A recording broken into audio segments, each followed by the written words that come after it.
Welcome back, and today we're checking out another SCP video. Today it's going to be SCP-6001 Avalon. A lot of you guys have been asking for SCP-6001, so we're going to go ahead and check it out. However, this is a pretty long one, so we're going to go ahead and split it up into parts. This will be a multi-part SCP. That being said, let's go ahead and jump right into it. SCP-6001 Avalon. The goal of the SCP Foundation, at least ostensibly, is to create a safer, more peaceful world through the understanding and containment of anomalous objects. It's the ideal goal. It's generally clear that the world without the Foundation would be a much more volatile place, if it even continued to exist at all. There could be an argument made that they could be utilizing their resources and capabilities more to create a better Earth. Definitely agree. The article we'll be looking at today attempts to examine a world in which the resources of an organization similar to the SCP Foundation are put to a better use, creating a utopia. Or, in the words of the author, what if instead of the SCP universe declaring war on humanity, such as in SCP-5000, it declared peace? Okay, yeah, I can get down with that. A place where the Foundation, or something similar to the Foundation, uses its resources and its knowledge for the betterment of mankind and society, even using SCPs themselves in a positive way rather than just locking everything up. The article begins with an email sent to us, the individual reading the article, by a Foundation employee named David Caspian. Okay. David says that he had to share this with someone, and there's no one else he'd rather share it with, as he just had the most incredible day. This leads into the article itself, headlined by a statement that it has been authorized by order of the Compendium Phenomic Inquiry. This tells us right away we're dealing with some sort of alternate universe or timeline. This fact is reinforced by the unique format of the anomaly description, listing it as Phenom number 6001 instead of SCP. That makes sense. A different variation of the Foundation from a different universe that calls themselves something different and functions differently and has a different operating ethos, if you will. Yeah, it makes sense. They would also have a different classification system for things. Detailing its modus instead of special containment procedures, and an imprimus instead of a description. Regardless, it is described as a microscopic singularity located in Tokyo, Japan, that connects to another Tokyo in a parallel universe, labeled as A6K.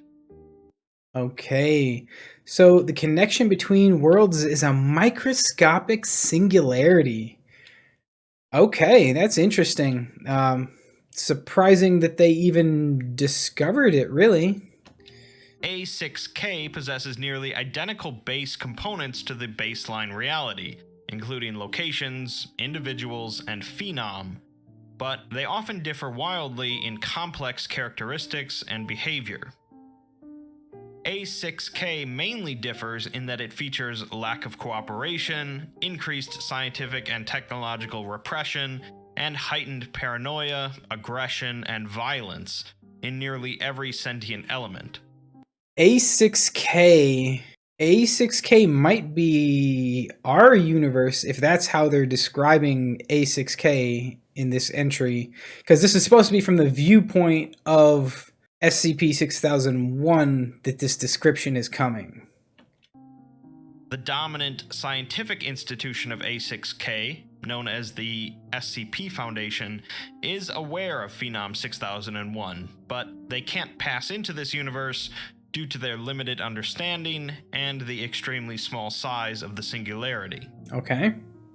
It seems that they are describing our normal reality, as this document is written from the perspective of a parallel universe, connected to ours through this tiny anomaly.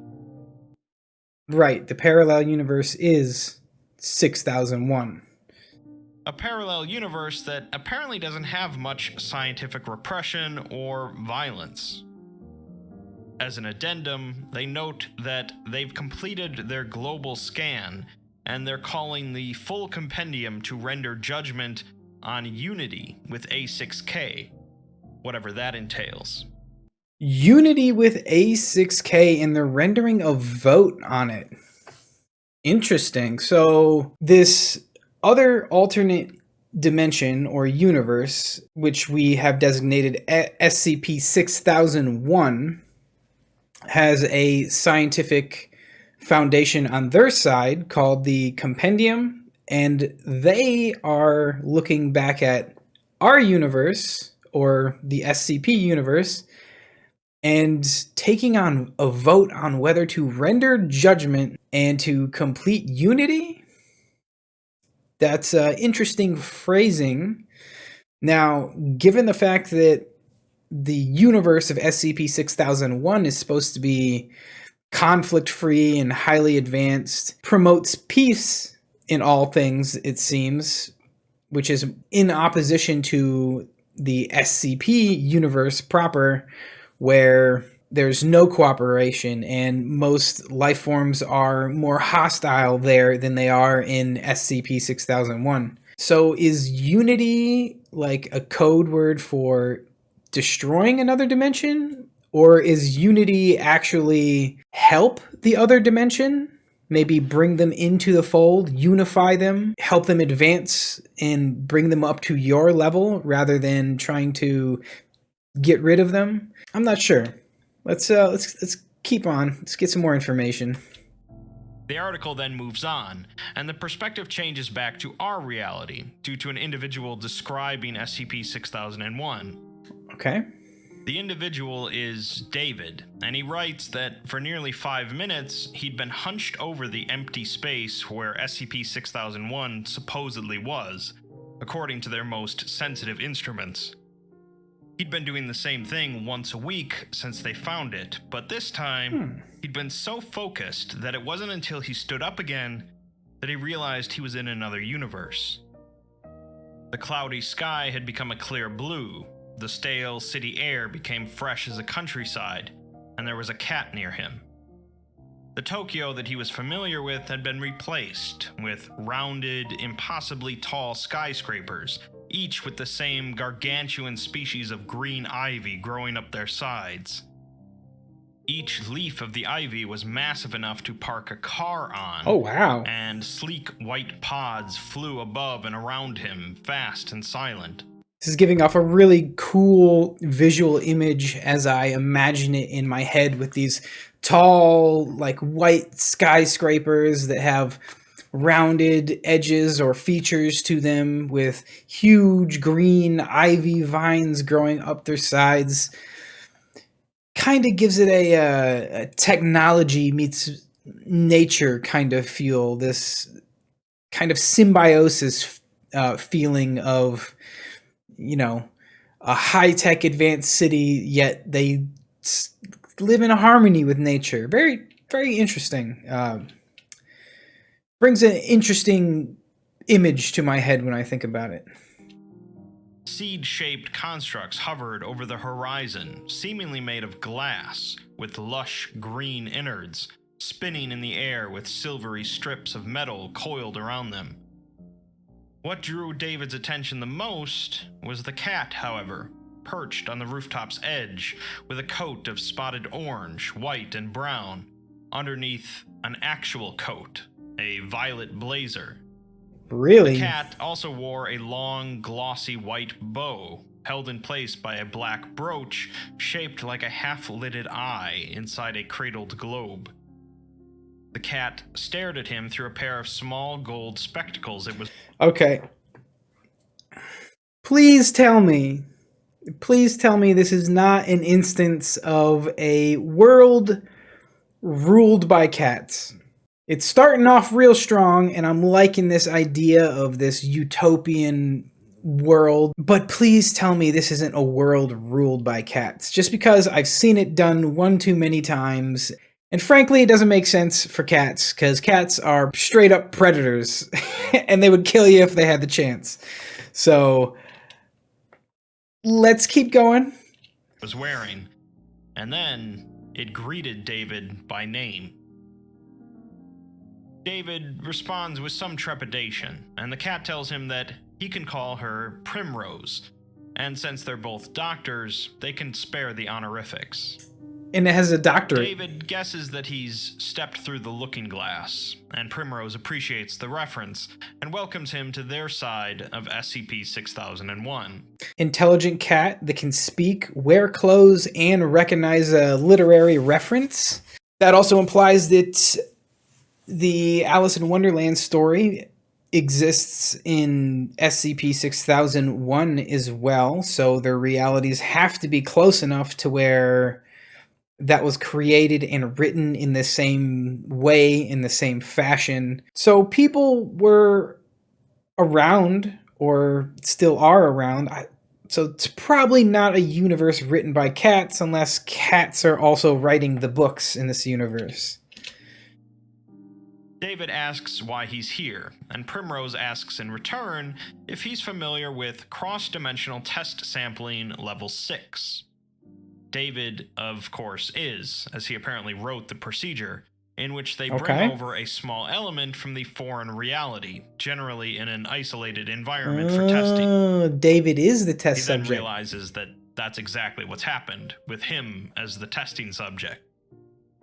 Primrose says that the compendium has similar procedures to the Foundation, and David goes on to ask if they should be scanning him for contaminants, sampling his blood for pathogens, paralyzing him to prevent kinetographic mimetics, and vivisecting him. No. We don't do that here. Primrose instead just asks him if he's had breakfast, and how he feels about Paris. Before we get back to those two, though, we're given a short piece about the compendium and another group known as the Wanderers. The Wanderers. It mentions new... I wonder if these are the same Wanderers that are related to the Wanderers Library. Alexandria and how busy it's been lately, seemingly referencing a version of SCP-4001. It also mentions the abundance of paper dragons in the library and having to move Cassie and her sisters between the shelves. It would seem that in this universe, SCP-1762 is thriving, releasing a large number of paper dragons rather than dying out. Paper dragons. Okay, that's a new one. And Cassie, SCP-085, is no longer lonely, as she has others just like her to spend time with. These sisters have perused the library and found a single record of our universe, a diary entry written by a young woman who describes a man in an orange jumpsuit falling from the sky. The two of them talked, ate, and fell in love, before the man, against his will, vanished once again. This would seem to be SCP-507. Okay, so that was the reluctant dimension hopper. And he traveled here, met someone, was here long enough to form and develop a relationship with someone and fall in love, and then get teleported out of there. I wonder if this was the instance that they were talking about where the dimension hopper hopped to a different dimension, and when he came back, he tried to commit suicide because the reality that he was in now was not perfect like the reality he had visited. Maybe Avalon is that reality that he thought was so perfect and didn't want to leave. The reluctant dimension hopper. The man was called a D-class and was a prisoner. The Wanderers used to refer to the compendium at one point as jailers, but they now accept that they use that term too frivolously. Perhaps it's the lingering dregs of chaos and venom within their group, but they can't see the denizens of A6K as anything but prisoners, and they must be liberated. So they view the mainline SCP universe as prisoners, and the Foundation as jailers. Okay, interesting. The Wanderers of all creation are apparently a combination of the denizens of the Wanderer's Library, Okay. the Serpent's Hand, and the Chaos Insurgency. It's an interesting mix of groups there. It would seem that the compendium is putting together a vote on what to do about our reality. Back to David and Primrose. They arrive in Paris after Primrose spoke an address very clearly to an armchair that had been resting on the rooftop in Tokyo. It was made from one unbroken piece of white material and had the appearance of a gaudy, modern lawn chair. The two sat in it and suddenly appeared in Paris, in a small courtyard filled with identical chairs, which other people and animals used to teleport elsewhere. Primrose refers to them as the Everywhere Chair, and David says that they have something similar in his reality, referring to SCP-1609, which was destroyed by the GOC. Okay, so that was the chair that teleports behind people when they want to sit down, and the GOC shoved it into a wood chipper and created an angry pile of wood chips that would teleport into people's lungs. Okay, so in the 6001 universe, instead of destroying these anomalies, they basically have a relationship with them. Apparently, they're numerous and lots of people use them to get around, and they're commonplace. Rather than trying to destroy it like the GOC or contain it like the Foundation, people just have their own chairs that they can travel with. Okay, this universe is getting cooler and cooler. I'm not going to lie. It seems like a pretty awesome place to be. Primrose responds that he'll find many similarities here, as their reality is only 4.6 primroses apart. Wow, okay, that implies that they have a whole scale, a whole spectrum that they've put the universes on and have some kind of numerical value system assigned to these based on presumably the amount of change or the amount of differences in each universe and how much they vary. Interesting.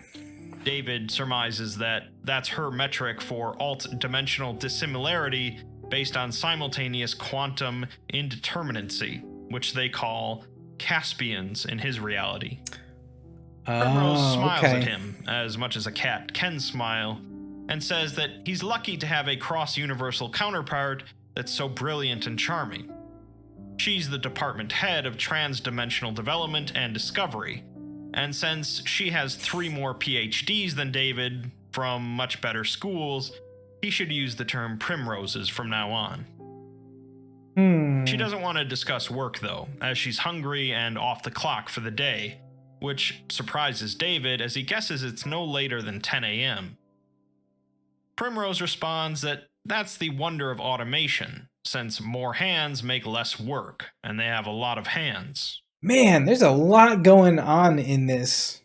Not only can the cat speak, communicate with humans, wear clothing, but it can also get multiple PhDs or doctorates, as well as hold down like an actual job to be an actual professor or researcher.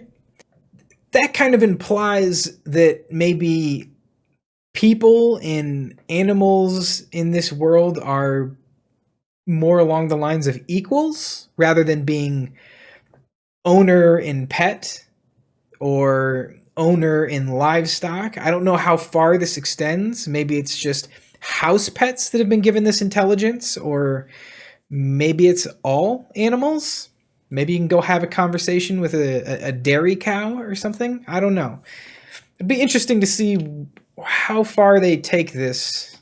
She proceeds to tap the cafe table they're at with a paw, bringing up a holographic menu generated by a horde of tiny drones. Primrose tilts her head and brings out a series of multi-jointed needles from her collar, which follow her unspoken commands to choose items from the menu.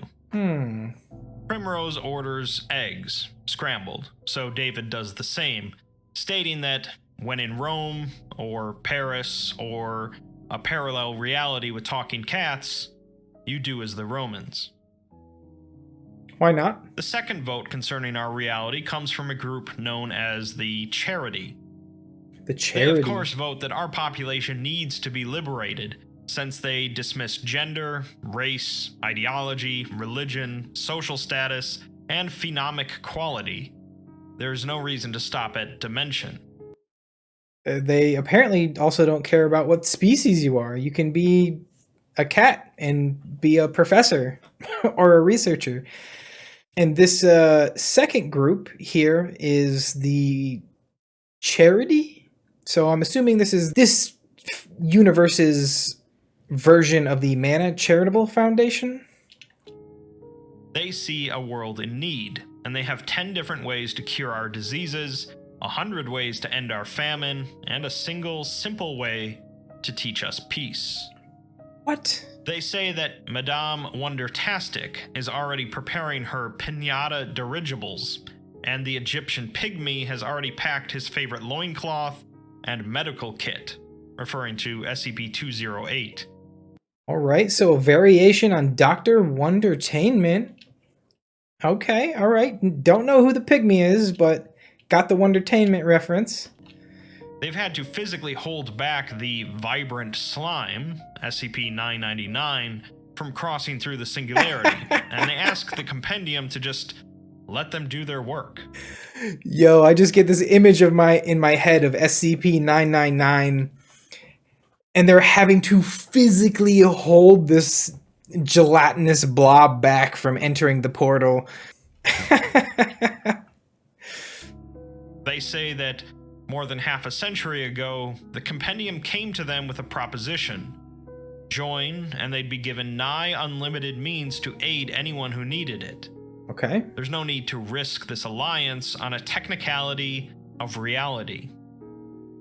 The Unbound Charity is definitely formed by the Mana Charitable Foundation, Okay. but also includes Wondertainment, somewhat surprisingly. That actually does kind of surprise me. An unconventional pairing of groups, but I can see it.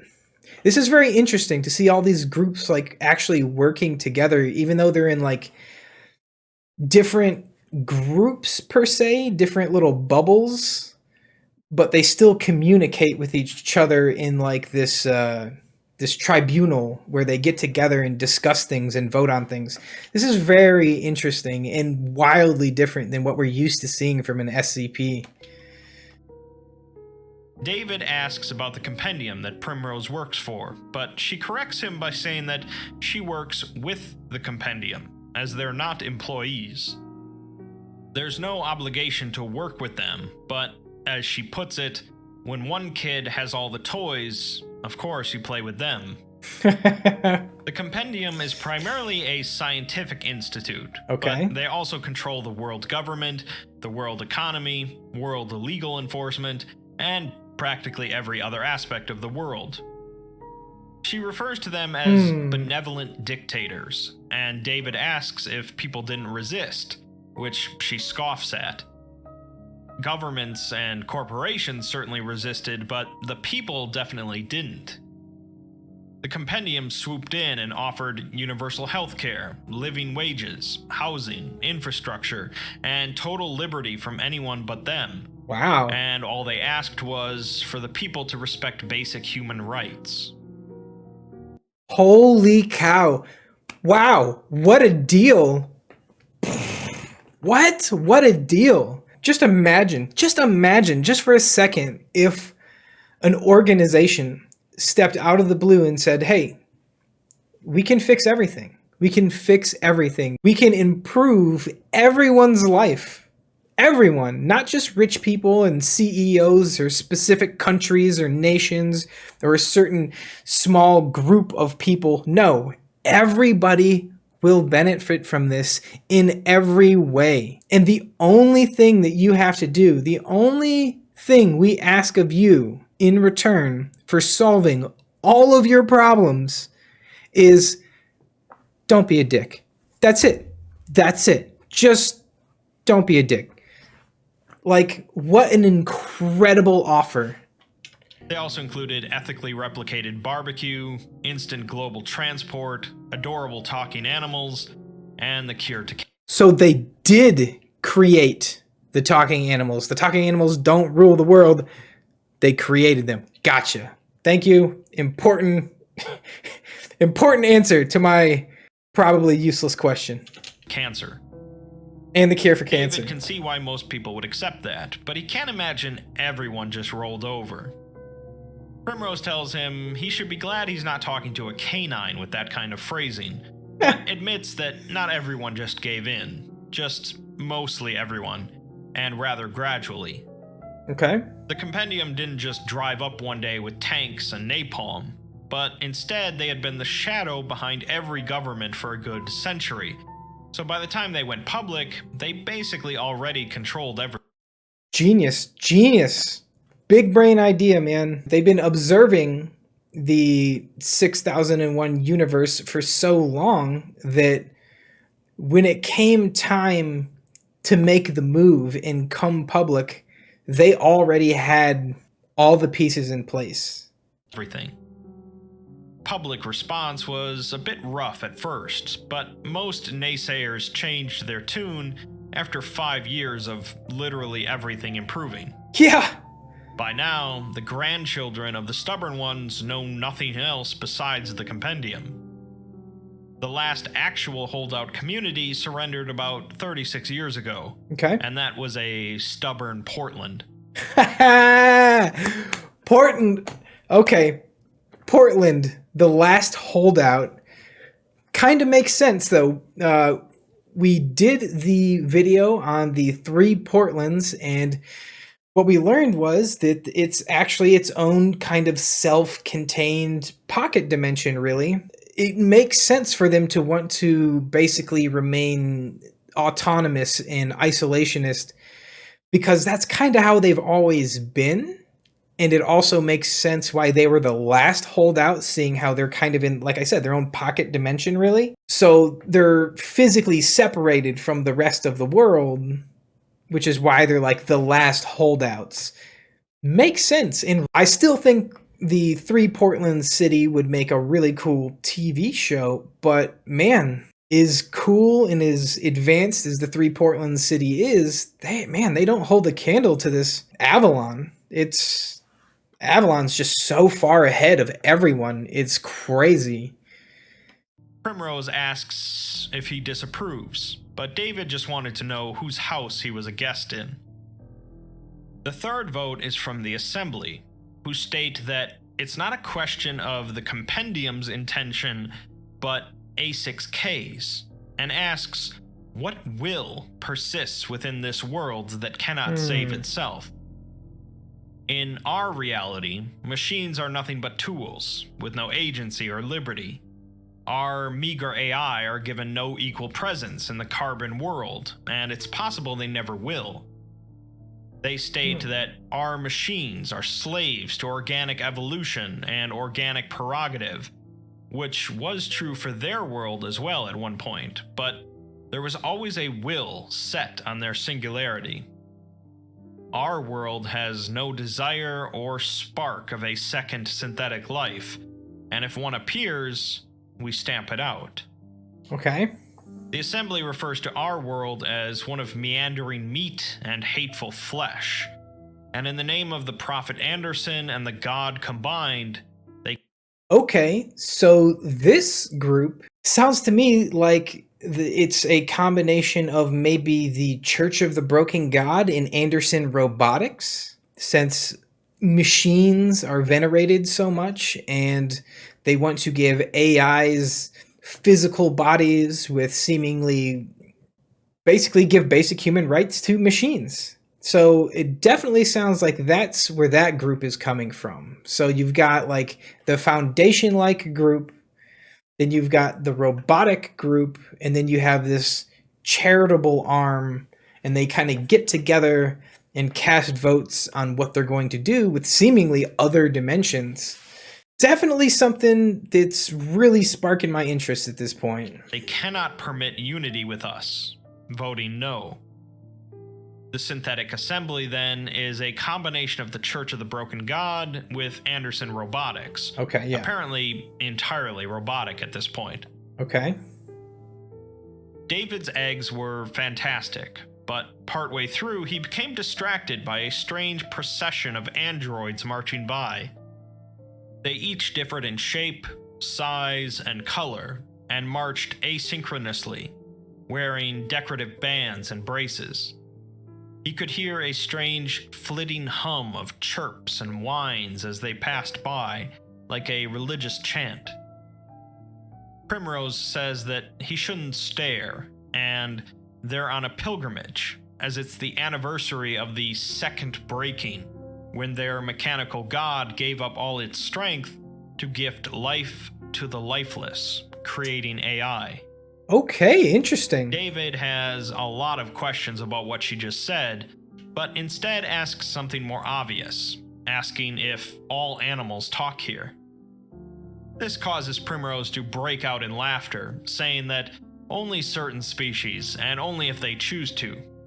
Okay. Bunny refuse, as she could be lounging in a sunbeam right now instead of talking to David, but eventually every living thing on the planet will have the choice. Pact 15 has been one of the longest rollouts in Compendium history, meaning phenom application and/or combination technology. Pact 15 came from studying an Australian talking spider, referring to SCP-1470. David says that they mean finding a utility for anomalies, but Primrose warns him not to use the word anomaly, especially since there might be wanderers around. Utility is a factor of pacts, but it's the wrong way to think of them. Consider the Compendium coming across an ornate armchair, capable of teleporting anyone and anything it touches, but it also has a mind and desires. It likes teleporting people and wants to be useful, so the Compendium researches it, with its consent, and discovers every single atom of its structure contain the same mind, desire, and phenomic quality. So they ask if it would like to do more, and now that chair is everywhere, and its existence is bliss. So back to the chair, and we see that not only did they take the chair and research it, but they recognized its sentience, found a way to effectively communicate with it, asked permission to perform studies, and then said, hey, if we could allow you to do more, is that something that you would choose to do? Like, they gave this thing a choice and everything. And it seems like, judging from the description, that every atom of this thing could function on the same level, whether it was put together or not, that maybe they disassembled it and turned it into millions or billions of chairs. And that's why they're so common and everybody has one. And yet now this chair can truly fulfill its purpose and do what it's always wanted to do, except on a scale that it could never have imagined before. I mean, they basically made this SCP's dream come true. That's pretty wild. I think we're going to go ahead and call this video here. We don't want to pull it out too long, but we will pick this up in part 2 of SCP-6001 Avalon. If you enjoyed the video, hey, leave a like, leave a subscribe, really helps the channel out. Leave a comment down below, let us know what we should pick up after we finish this SCP-6001 multi-part video. Thanks for stopping by, thanks for watching the video, take care of yourselves, and have a great day.